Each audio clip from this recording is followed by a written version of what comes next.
El otro fenómeno es el del analista saberlo todo, el analista saberlo todo, perdón, y es el fenómeno pues de un analista que cree que sabe lo que el cliente necesita y por lo tanto no le consulta, por lo tanto no valida los requisitos. Esto es realmente grave. Yo les conté en la clase pasada la anécdota de ese cliente que iban a desarrollar un producto y el producto lo iban a desarrollar en dos o más fases, ¿no? Pero en la primera fase todo fue muy bien, realmente levantaron los requisitos, capturaron requisitos, los documentaron, los validaron, los revisaron, etc. Implementaron el producto, desarrollaron esa primera fase y cuando entregaron la primera fase resulta que todo estaba perfecto, el cliente estuvo muy contento.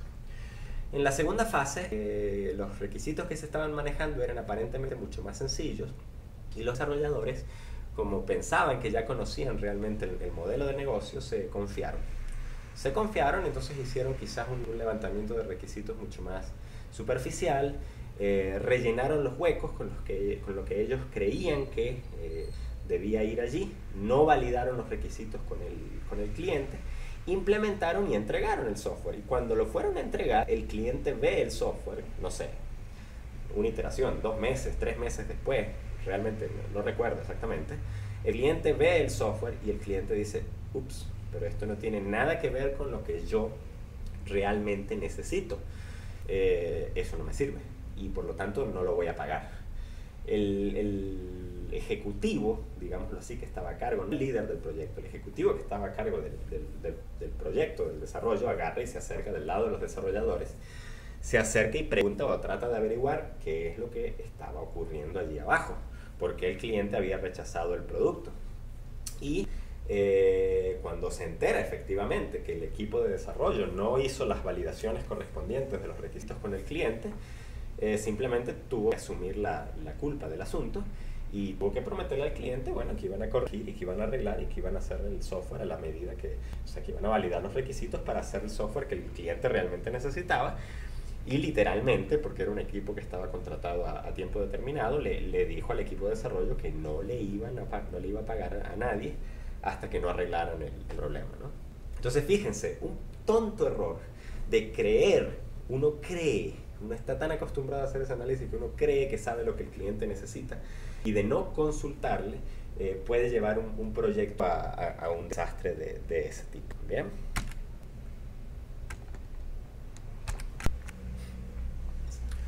Otro potencial problema que puede ocurrir es que el cliente o el usuario simple y llanamente no entienda a los analistas. O sea, el analista le hable en lenguaje técnico, el analista le diga cosas como que sí, perfecto, vamos a desarrollar un sistema a 3 capas utilizando Hibernate en la capa de existencia y Spring en la capa de lógica, y como capa de visualización vamos a utilizar Java Server Faces montado en un Tomcat 5 y bueno, sigan diciendo todos los disparates técnicos que ustedes quieran. Realmente al cliente no le interesa, el cliente no entiende ese lenguaje. Al cliente hay que hablarle en un lenguaje que el cliente entienda. Y cuando manejen requisitos y cuando hablen con el cliente, procuren hacerlo de esa forma. El otro problema, pues, es el problema a la inversa, que a veces los clientes hablan en un lenguaje que ellos entienden, que los clientes entienden, que es su lenguaje diario de alguna forma de su trabajo, pero que el analista no entiende. Y eso de alguna forma es el dominio del cliente o el dominio de la aplicación, y uno tiene que entrar en ese mundo del cliente y uno tiene que ponerse a hacer un esfuerzo por entender de alguna manera qué es lo que el cliente me está diciendo en ese lenguaje, y de entender el lenguaje del cliente. ¿Bien? Entonces eso en ese sentido es importante. Lo interesante de esto es que si uno trabaja en esta área, uno aprende muchas cosas de muchos distintos dominios, ¿no? Uno aprende de leyes, uno aprende de contabilidad, uno aprende de administración, uno aprende de producción, etcétera, porque son los dominios de las distintas aplicaciones que uno ha ido desarrollando y con las cuales se tiene que familiarizar de alguna manera. Entonces hay que hablar el lenguaje del cliente, hay que utilizar los términos del cliente, hay que poder entender los términos del cliente, hay que formarse un poco en ese dominio de la aplicación. El otro problema son requisitos que no reflejan las necesidades reales del cliente, que son inconsistentes, que son incompletos, no factibles, etc. Y bueno, eso hay que abordarlo.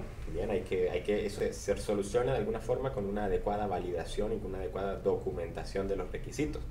Si en la etapa de validación uno encuentra que el cliente no aprueba, no está de acuerdo con esos requisitos, bueno, no reflejan las necesidades reales del cliente, o en la etapa de análisis y de validación uno puede encontrar inconsistencias, o uno puede darse cuenta que hay huecos, etcétera, ¿no?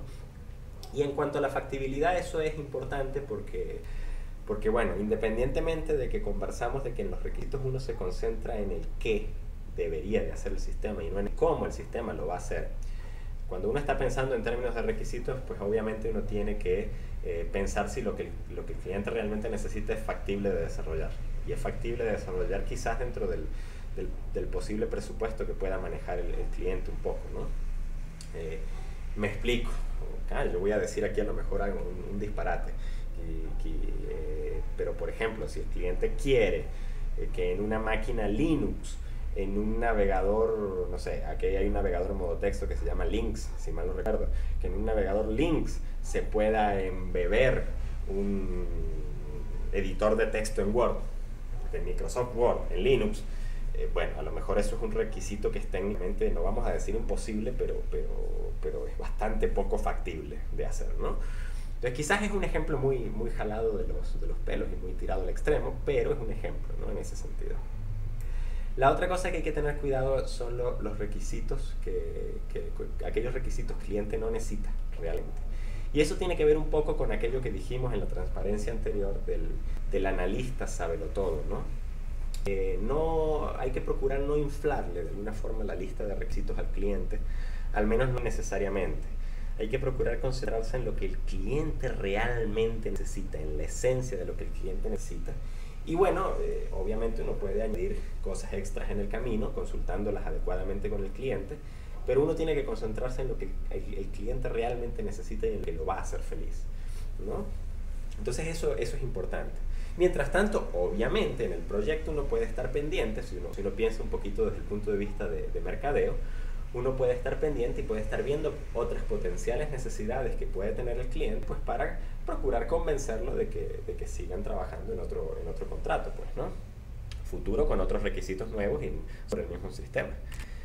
Entonces, bueno, yo he hecho broma un poquito aquí y me gusta basarme en las 3 reglas de la robótica de Asimov y decir que, bueno, que las 3 leyes de los requisitos son, primera regla, que el usuario siempre tiene la razón, aunque evidentemente si el usuario está diciendo algún disparate, que suele ocurrir también a veces, se le puede intentar convencer de lo contrario.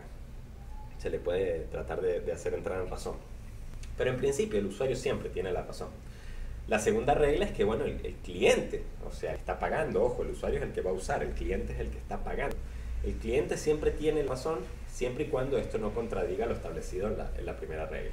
Si el cliente y el usuario no se ponen de acuerdo o no están de acuerdo, lo ideal en esa situación es detener todo y procurar que se pongan de acuerdo. Porque simple y llanamente cuando se entrega el sistema, potencialmente, uno de esos dos actores va a estar descontento. Si uno satisface al cliente, pues el usuario va a estar muy descontento con el sistema porque no estaba de acuerdo con la visión del cliente. Y si uno satisface al usuario, pues el cliente a lo mejor se va a molestar y va a decir que eso no era lo que en verdad él esperaba de ese sistema y bueno, es el tipo a lo mejor que paga y no les van a pagar. Entonces es algo que hay que tener en mente. Y la tercera regla es que, bueno, usted, el desarrollador, tiene la razón siempre y cuando esto no contradiga la segunda o la primera regla, ¿no? Y Asimov en un momento dado añadió una ley cero, y la ley cero, de una forma que a mí me gusta plantear, es que ante la duda, ante cualquier duda, siempre consulte al usuario o al cliente involucrado. Nunca den nada por sentado, nunca digan yo creo que esto es así y lo voy a hacer así, sin consultar con el cliente. A menos o sea, tiene que estar muy claro realmente lo que está haciendo y el cliente y el usuario tienen que estar muy claros en lo que se están haciendo en ese sentido.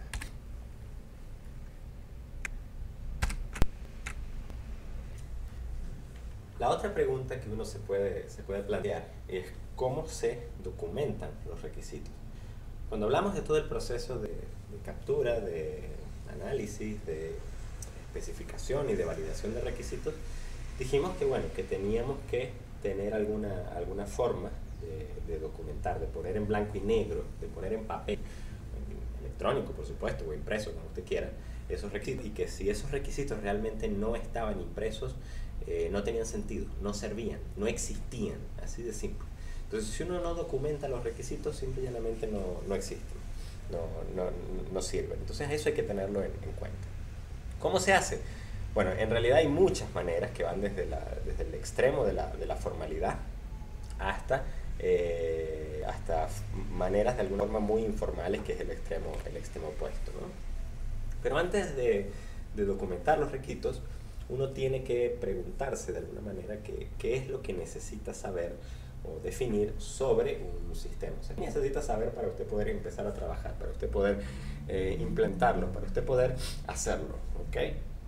Entonces uno dice que bueno, una de las cosas que uno debe saber si existe, pues son los objetivos de negocio que se desean satisfacer con el sistema, ¿no? Y esto normalmente viene del modelo de negocio del cliente. Ese tópico, cómo hacer modelado de negocios, etcétera, no lo vamos a ver particularmente. Eso lo da la profesora Judy Barrios. Hay una materia que se llama Sistemas de Información, si desean verlo eventualmente como electiva.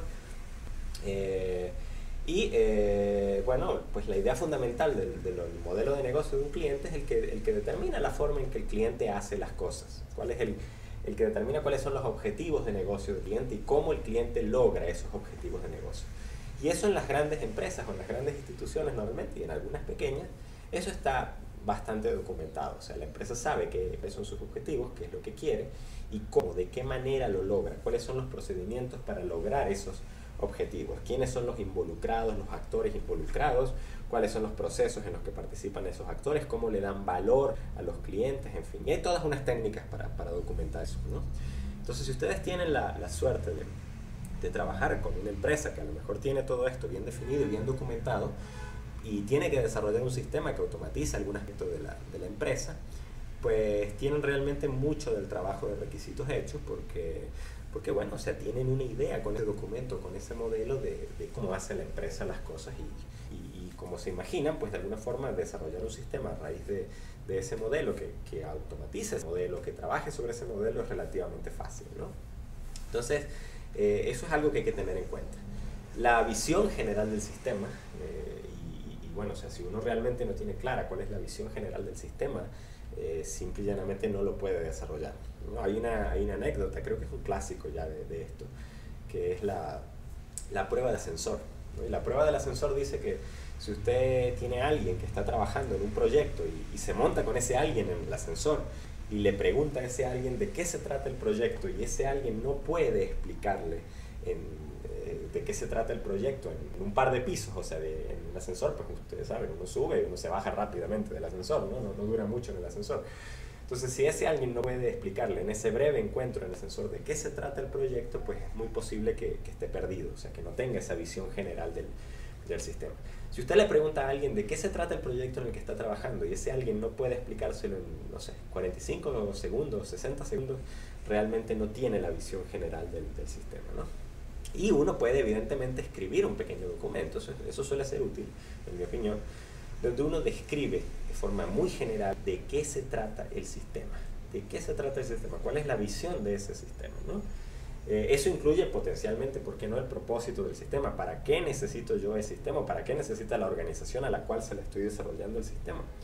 Y si uno realmente se plantea frente a esa pregunta, y no la puede responder, no encuentra una respuesta adecuada, pues lo más probable es que o no entienda realmente la organización para la cual está desarrollando el sistema, o el sistema no lo entienda, o que simplemente a lo mejor el sistema no tiene sentido, no tiene cabida en esa organización y no tiene sentido desarrollarlo, no va a ser utilizado ese sistema en la organización. Entonces, ¿para qué sirve el sistema?